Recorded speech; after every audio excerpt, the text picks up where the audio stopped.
नमस्कार दोस्तों, welcome to grow your wealth 91, your own YouTube channel for wealth creation in the long term. Guys, आज हम Page Industries का fundamental analysis करने वाले हैं। We are going to look at Page Industries. It's a very famous stock. बहुत returns दिया है इसने, शेयर होल्डर्स को काफ़ी अच्छा रिवॉर्ड किया है इन द पास्ट। अभी थोड़ा सा डिक्लाइन या डाउन ट्रेंड में चला गया है, but let us just explore the companies fundamentals. तो चलिए शुरू करते हैं। तो पेज इंडस्ट्री जो है that is basically was founded in 1995। Genomal family ने 1995 में इंडिया को लाए थे।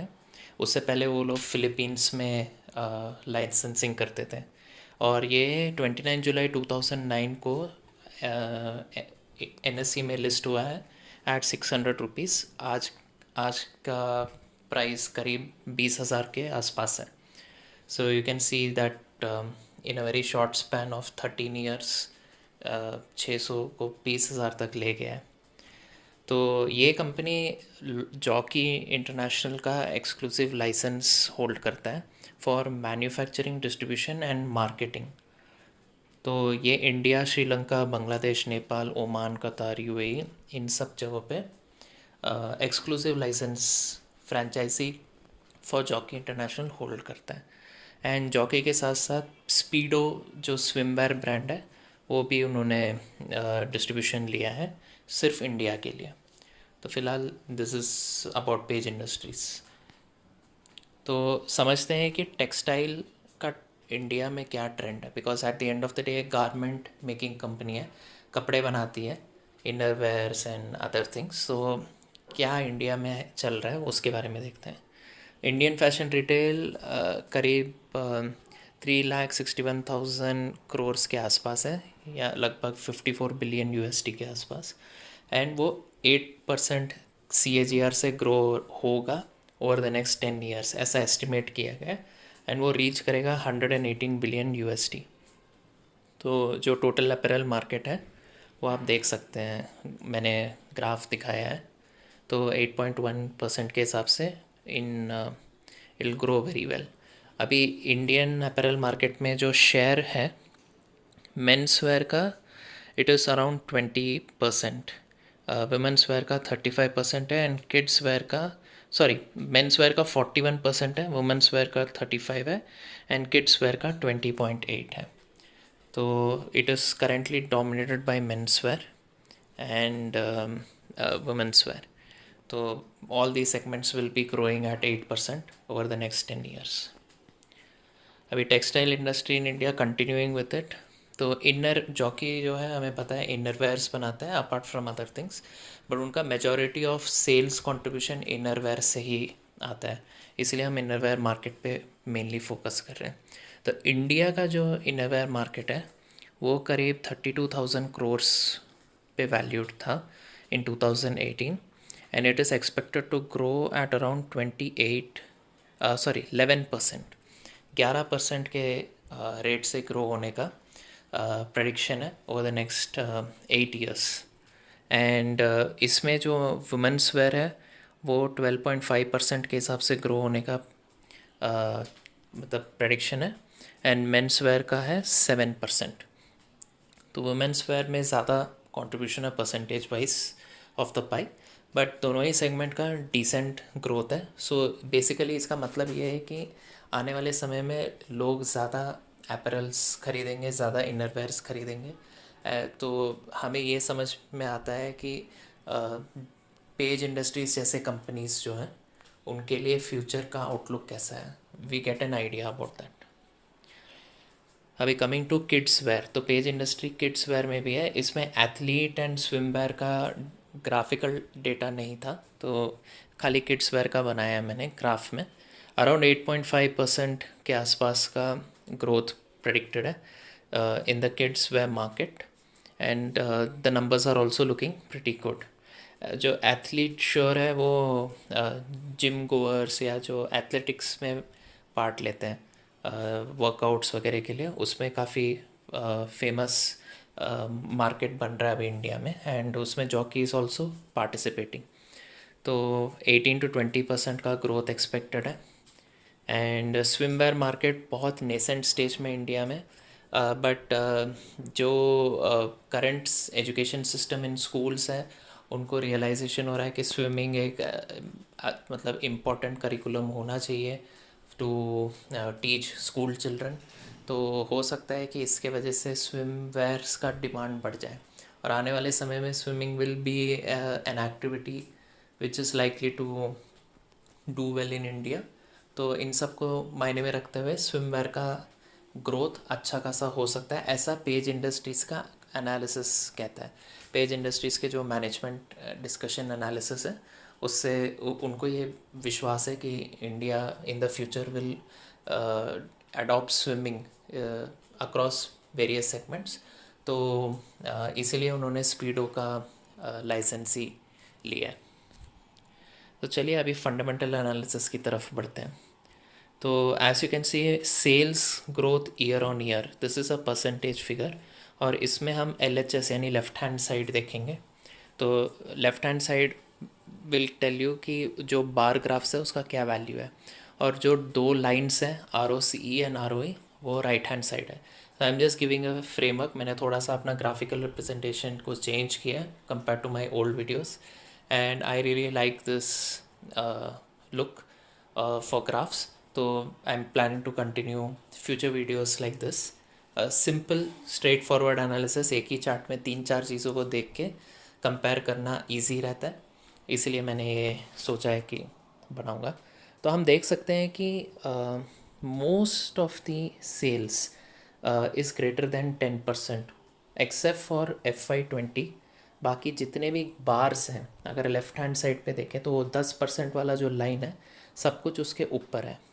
हाँ, थोड़ा सा डिक्लाइनिंग ट्रेंड की तरफ है compare to FY11 to FY19, no doubt, but फिर भी overall double digit growth rate is phenomenal in itself.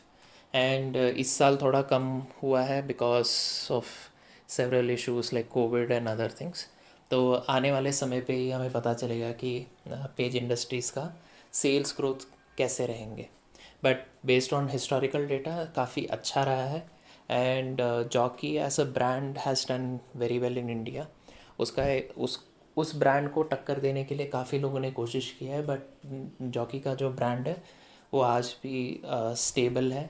And उसका मेन रीज़न ये है कि जो फॉरेन ब्रांड्स है लाइक कैल्विन क्लाइन एक्सेट्रा, वो लोग बहुत ज़्यादा प्रीमियम प्राइसिंग करते हैं, और जो लोकल ब्रांड्स हैं उनका प्राइसिंग वर्सेस क्वालिटी में काफ़ी कॉम्प्रोमाइज़ रहता है। तो क्वालिटी उतना अच्छा नहीं रहता है भले ही सस्ता हो, और जो प्रीमियम फॉरेन ब्रांड्स हैं वो बहुत महंगे होते हैं, क्वालिटी भी अच्छा होता है। जॉकी जो है वो स्वीट स्पॉट को पकड़ के बैठा है। उसका प्राइस अफोर्डेबल है, 200 रुपये से चालू होके 1000 रुपये 1500 रुपये तक जाता है फॉर मेन्स इनरवेयर, जितना मैंने मार्केट ऑनलाइन रिसर्च किया है।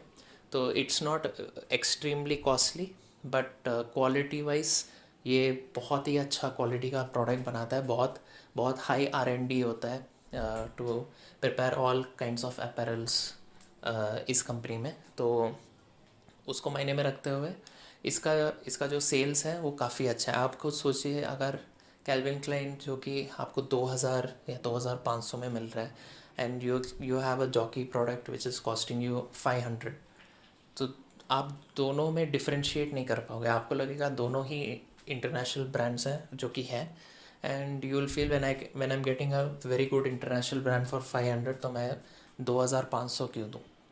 तो that is the reason why Jockey is unbeatable as of today, but definitely competition होगा आने वाले समय में, क्योंकि ये मार्केट काफ़ी अच्छा ग्रोथ पोटेंशियल ऑफर करता है। तो anyway, coming back to this, अभी ROC एंड ROE अगर हम राइट हैंड साइड के परसेंटेज नंबर से कंपेयर करें, आई जस्ट नोटिस्ड कि 40% के नीचे तो लाइन गया ही नहीं कभी in both ROCE and ROE। By the way इसमें क्लियर नहीं है, बट जो डॉटेड लाइन है दैट इज़ ROCE, और जो स्ट्रेट लाइन है दैट इज़ ROE। तो वी कैन सी कि ROC बहुत ही ज़्यादा बेटर है, ROE भी काफ़ी अच्छा है, काफ़ी हद तक अच्छा है। So 40% for last 10 years plus कोई छोटी बात नहीं है, it is phenomenal. And sales growth भी ऑलमोस्ट डबल डिजिट्स रहा है for 9 out of 10 years. So in perspective में the company has done fantastic, इसीलिए ₹600 से ₹20,000 तक गया है 13 साल में।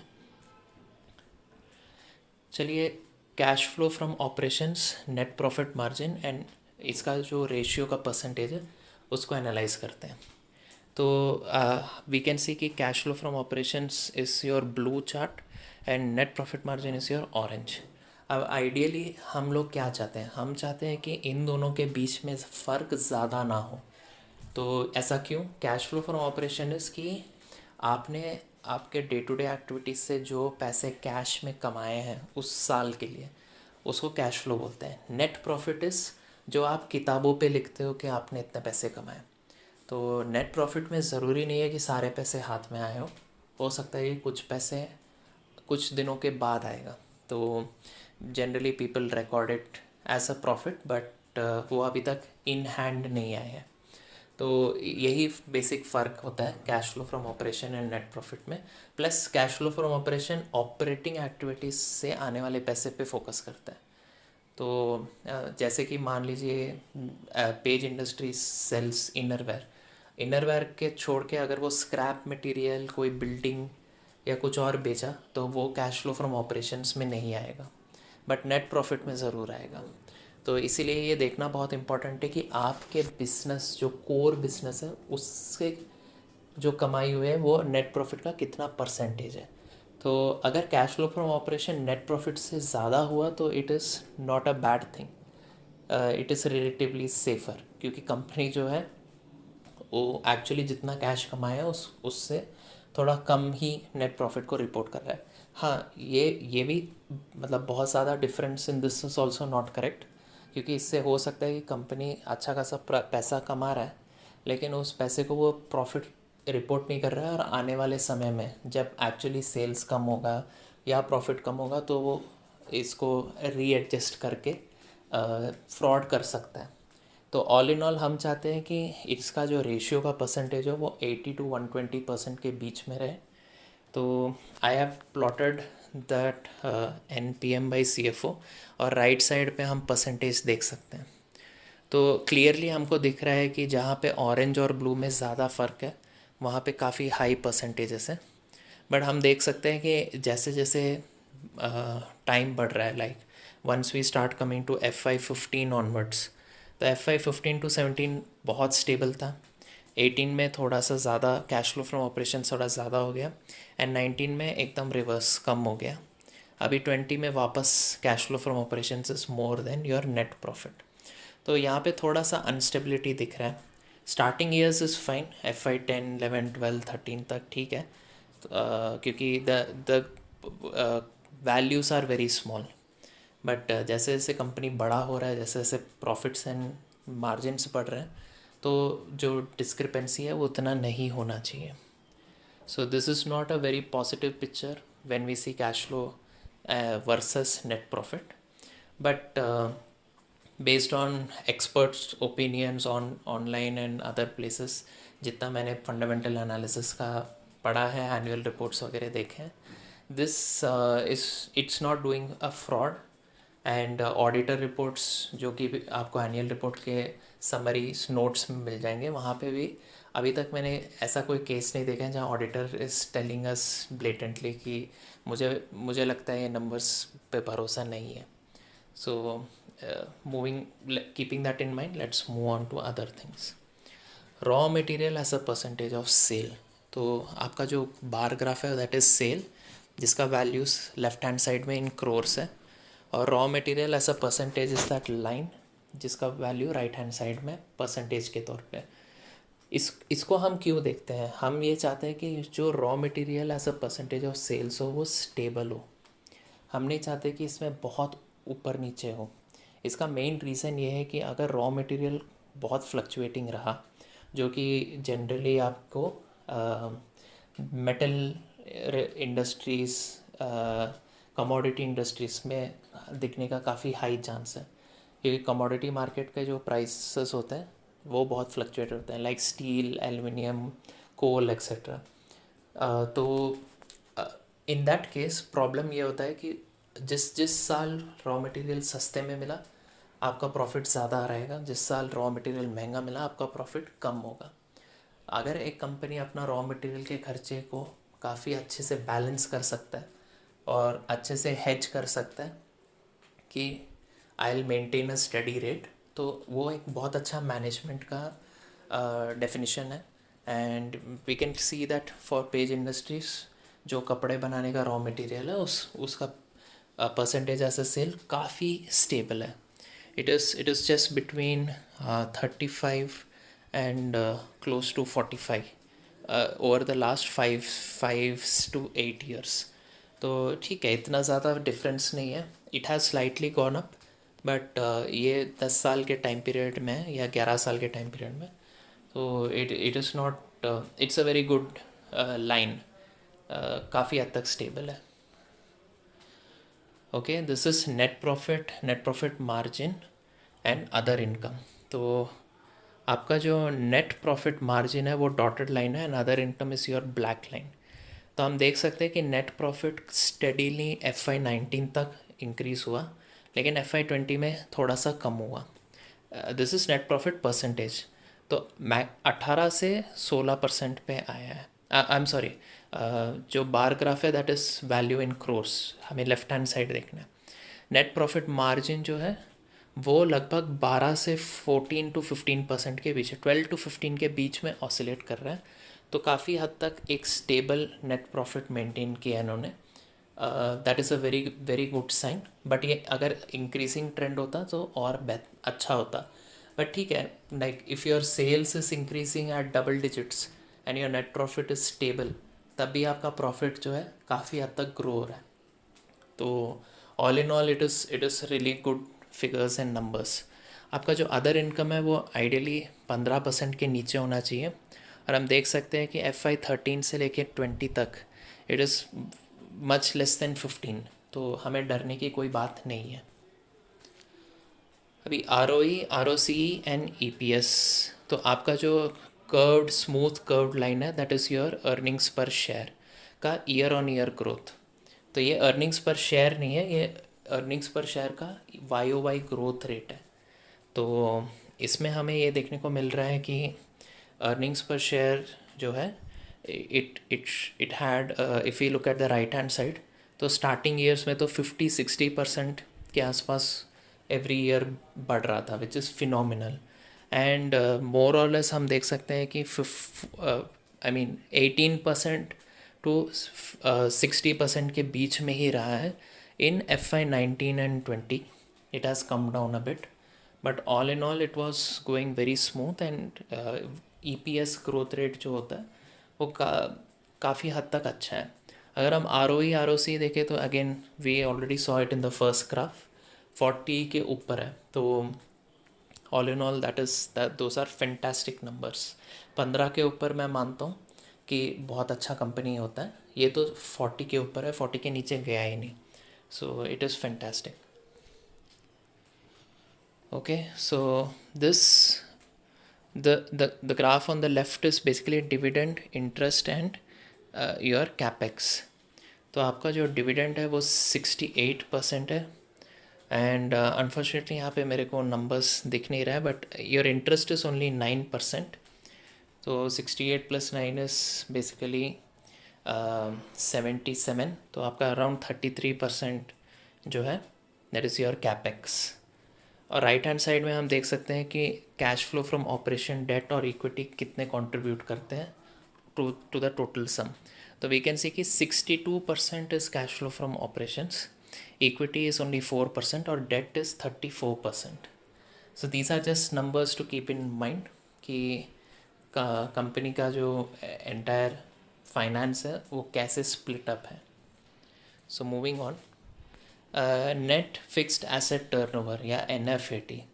तो इसमें आप गौर कीजिए, हम ये बता रहे हैं कि 1 रुपये अगर हमने मशीन ख़रीदने में खर्च किया है तो 1 रुपये से मेरे को कितने रुपए का सेल्स मिलेगा. तो आपका जो ऑरेंज है that is your sales and आपका जो रेड है that is your assets. And the values are in crores to the left. Towards the right, net fixed asset turnover is telling you for every 1 rupee how much of sales you are getting. And ये अगर increasing trend है तो बहुत ही अच्छा है. तो मैं आपको ये दिखाना चाहता हूँ कि जो रेड है यानी एसेट्स है, उसको बस थोड़ा सा, you can see that at any given time 500 crores के नीचे ही इन्वेस्ट किया है कंपनी ने ओवर द पास्ट 11 years। कभी 500 करोड़ के ऊपर नहीं गया, लेकिन सेल्स हर साल बढ़ रहा है। तो this is an example of an extremely amazing company. Warren Buffett ने सीयर्स कैंडी करके एक कंपनी ख़रीदा था जो कि चॉकलेट्स एंड कैंडीज़ बनाता है, और उनका ये मानना था, और ये प्रूव भी हुआ बाद में, कि बहुत कम पैसों को इन्वेस्ट करने से वो कंपनी जो है अपना सेल्स डबल ट्रिपल कर पा रहा था। तो this is almost following the same pattern. तो we can say that this company Page Industries is not asset heavy. उसको जॉकी इनरवेयर बेचने के लिए बहुत ज़्यादा इन्वेस्टमेंट करने का ज़रूरत नहीं है। लेकिन अगर हम मेटल इंडस्ट्रीज़ देखें या manufacturing of heavy machinery equipment industries देखेंगे, जैसे टायर्स हो गया, या बालकृष्णा टायर्स, या फिर GMM फॉर्डलर, तो इन कंपनीज़ में जो है जो फैक्ट्री लगाने का खर्चा है, प्लांट लगाने का खर्चा है, वो सिग्निफिकेंट होता है। केमिकल इंडस्ट्रीज़ का भी एक हद तक काफ़ी सिग्निफिकेंट इन्वेस्टमेंट होता है। तो those are not asset light, they are asset heavy और एसेट न्यूट्रल।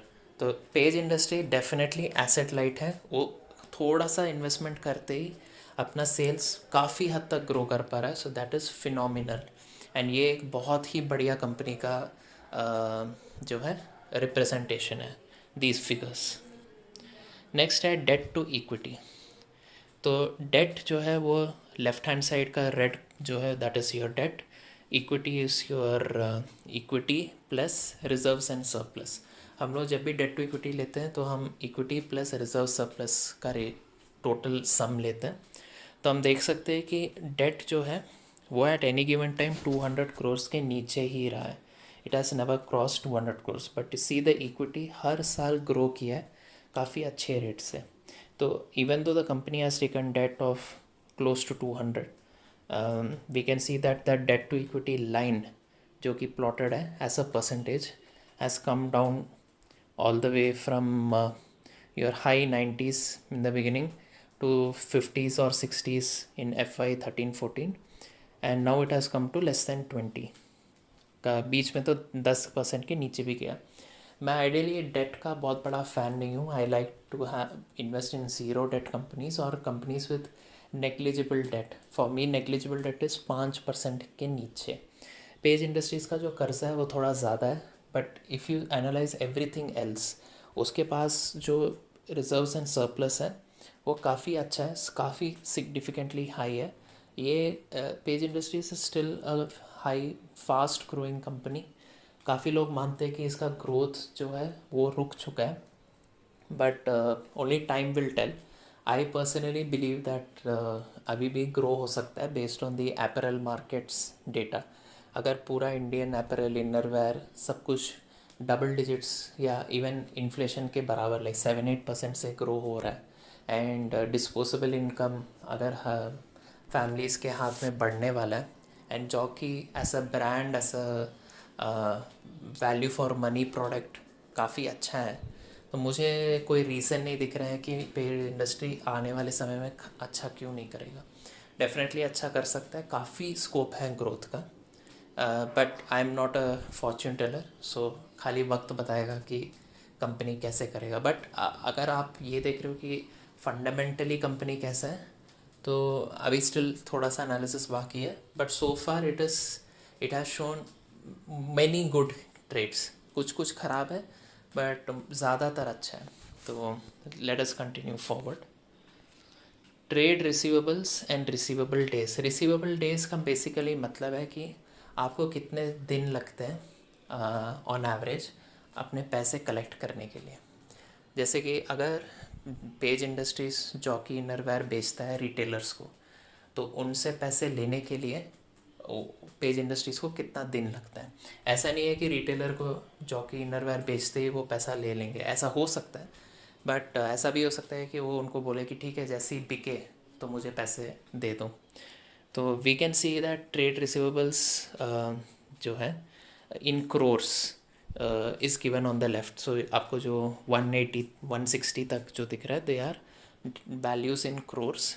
और जो आपका रिसीवेबल डेज है, that is values in days, right hand side पे प्लॉटेड है. तो हम देख सकते हैं कि कभी भी 25 दिन के ऊपर पिछले 11 साल में 25 दिन से कम ही लगा है. And as time is progressing हम देख सकते हैं कि उसको और कम समय लग रहा है पैसे कलेक्ट करने के लिए, जो कि बहुत ही अच्छा साइन है. तो इससे हम ये समझ सकते हैं कि कंपनी के पास रिटेलर्स के ऊपर एक पावर है. प्रोडक्ट, जो भी प्रोडक्ट हाई डिमांड प्रोडक्ट होता है, those are the companies which enjoy low trade receivable days. तो मैंने जब जॉकी इंडस्ट्री का एनालिसिस किया था नेट पे, तो मुझे एक बहुत फेमस इंटरव्यू का स्नैपशॉट दिखा, जहाँ पे रिटेलर बोलता है कि jockey does not give any discount.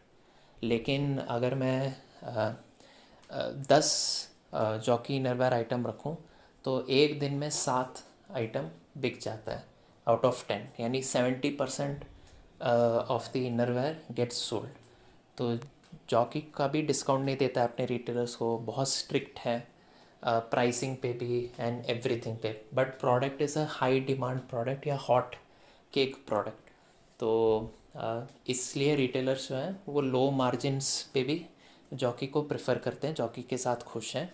And jockey जो है अपने रिटेलर्स को काफ़ी अच्छे से ट्रीट भी करता है.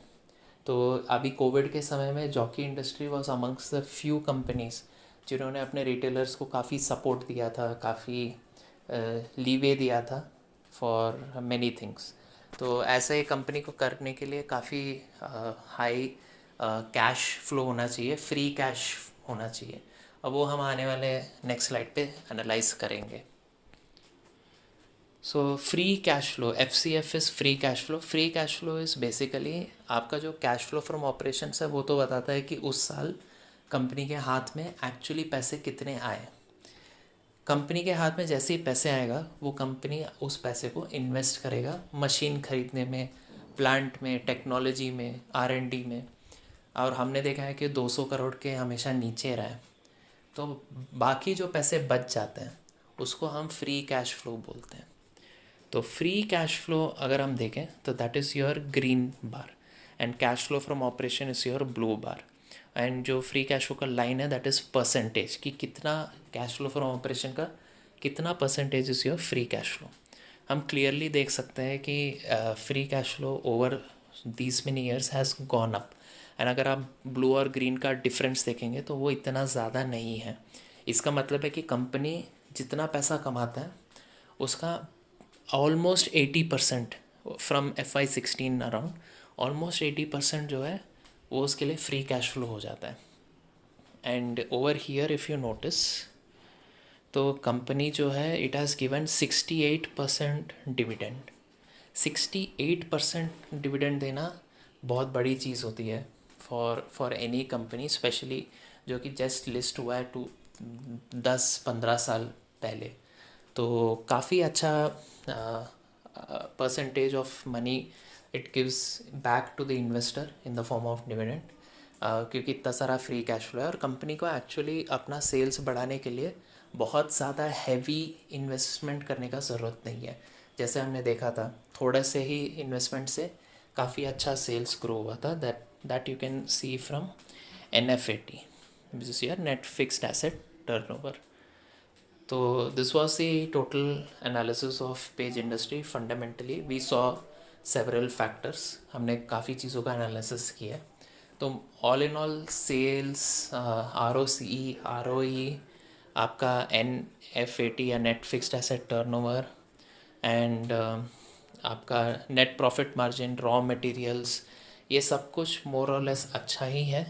बस थोड़ा सा EPS का जो ग्रोथ है पिछले 1-2 साल में बहुत ज़्यादा घट गया है. और आपका जो सेल्स है वो भी थोड़ा कम हो गया है इन FY20. But everything else kept equal, काफ़ी अच्छा है. एंड फ्री कैश फ्लो सबसे ज़्यादा इम्पोर्टेंट चीज़ होता है गाइस एक कंपनी के लिए. कंपनी बहुत बढ़िया फ्री कैश फ्लो तभी दे पाएगा जब ROCE जो है वो काफ़ी अच्छा हो. एंड इसका ROCE कंसिस्टेंटली 40 के ऊपर है That is the reason why the company's stock price is so high. That is the reason why company is so good. तो I hope you like this video and आपको पसंद आया तो like share subscribe कीजिए. Comments में मेरे को बताइए आप और किस कंपनी का एनालिसिस देखना पसंद करेंगे. मैं पोर्टफोलियो सर्विसेज भी प्रोवाइड करता हूँ free of cost. At you can email me your portfolio in an Excel sheet at grow your wealth. I would love to do analysis. मैंने एक पोर्टफोलियो का किया भी है. You can go check out that video. So that's all for today, guys. See you in the next video. Thank you.